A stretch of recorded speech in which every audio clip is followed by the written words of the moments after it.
श्री मार्कंडेय पुराण का उपसंहार और महात्म्य। पक्षी कहते हैं, जैमिनी जी, महातपस्वी मार्कंडेय मुनि ने यह सब कथा सुनाकर क्रौष्टुकी जी को विदा कर दिया। उसके बाद मध्याह्न काल की क्रिया संपन्न की। महामुने, हमने भी उनसे जो कुछ सुना था वह सब आपको कह सुनाया।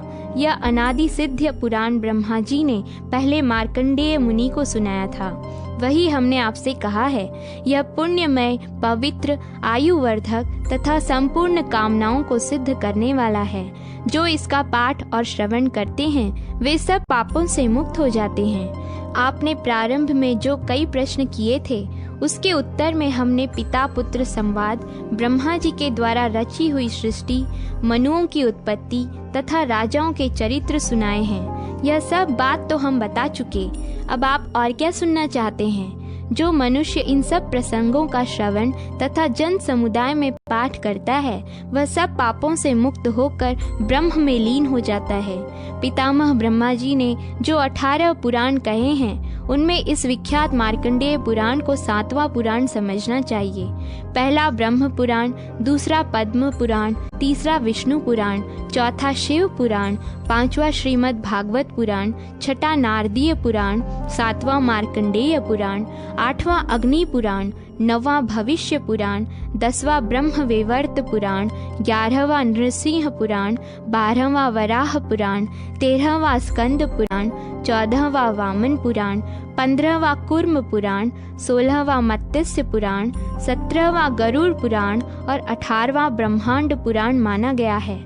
जो प्रतिदिन 18 पुराणों का नाम लेता तथा प्रतिदिन तीनों समय उनका जप करता है उसे अश्वमेध यज्ञ का फल मिलता है। मार्कंडेय पुराण 4 प्रश्नों से युक्त है। इसके श्रवण से 100 करोड़ कल्पों के किए हुए पाप नष्ट हो जाते हैं। ब्रह्म हत्या आदि पाप तथा अन्य अशुभ इसके श्रवण से उसी प्रकार नष्ट होते हैं जैसे हवा का झोंका लगने से रुई उड़ जाती है। इसके श्रवण से पुष्कर तीर्थ में स्नान करने का पुण्य प्राप्त होता है। वंध्या अथवा मृतवत्सा स्त्री यदि यथावत इस पुराण का श्रवण करे तो वह समस्त शुभ लक्षणों से संपन्न पुत्र प्राप्त करती है। इसका श्रवण करने से मनुष्य आयु, आरोग्य, ऐश्वर्य, धन, धान्य, पुत्र तथा अक्षय वंश प्राप्त करता है। ब्राह्मण, इस पुराण को पूरा सुन लेने के बाद जो आवश्यक कर्तव्य है वह सुनो। विधि पूर्वक अग्नि की स्थापना करके विद्वान पुरुष होम करे। पुराण स्वरूप भगवान गोविंद का हृदय कमल में ध्यान करके गंध, पुष्प, माला, वस्त्र तथा नैवेद्य आदि के द्वारा पूजन करे। वाचक की पत्नी सहित पूजा करे। तत्पश्चात उन्हें दूध देने वाली संवत्सा गौ, खेती से भरी हुई भूमि, सुवर्ण और चांदी आदि वस्तुएं यथाशक्ति दान करनी चाहिए। राजाओं को उचित है कि उन्हें ग्राम आदि तथा सवारी भी दें। वाचक को संतुष्ट करके उसके द्वारा स्वस्ति कहलाएं। जो वाचक की पूजा न करके एक श्लोक भी सुनता है वह उसके पुण्य का भागी नहीं होता। विद्वानों ने उसे शास्त्र चोर कहा है।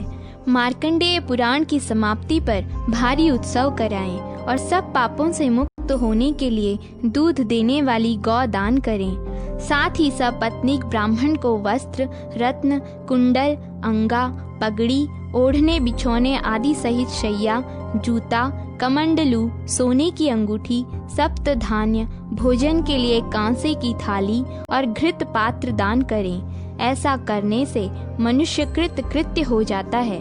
जो उत्तम विधि के साथ इसका श्रवण करता है वह 1000 अश्वमेध और 100 राजसूय यज्ञों का फल पाता है।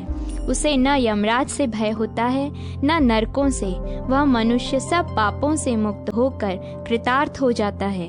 इस पृथ्वी पर उसकी वंश परंपरा सदा कायम रहती है तथा वह इंद्रलोक एवं सनातन ब्रह्मलोक में जाता है। वहाँ से पुनः च्युत होकर मनुष्य योनि में उसे नहीं आना पड़ता। इस पुराण के श्रवण से ही मनुष्य परम योग प्राप्त कर लेता है। नास्तिक, वेद निंदक, शूद्र, गुरुद्रोही, व्रत भंग करने वाले, माता पिता के त्यागी, सुवर्ण चोर, मर्यादा भंग करने वाले तथा जाति को कलंकित करने वाले पुरुषों को प्राण कंठ में आ जाए तो भी इस पुराण का उपदेश नहीं देना चाहिए। यदि लोभ, मोह अथवा विशेषतः भय के कारण कोई उक्त मनुष्यों को यह पुराण सुनाता अथवा पढ़ाता है तो वह निश्चय ही नरक में पड़ता है। जैमिनी बोले, पक्षियों, महाभारत में मेरे जिस संदेह का निवारण नहीं हो सका उसका निवारण आप लोगों ने मित्र भाव से किया है। ऐसा दूसरा कौन करेगा? आप लोग दीर्घायु, निरोग तथा उत्तम वृत्ति से युक्त हों। सांख्य योग में आपकी वृद्धि अविचल भाव से स्थित रहे। पिता के शाप जनित दोष से जो आपके मन में दुख रहता है वह दूर हो जाए। यूं कहकर महाभाग जैमिनी उन श्रेष्ठ पक्षियों की प्रशंसा करके अपने आश्रम पर चले गए। वे उन पक्षियों द्वारा किए हुए परम उदार उपदेश का सदा चिंतन करने लगे। श्री मार्कंडेय पुराण संपूर्ण।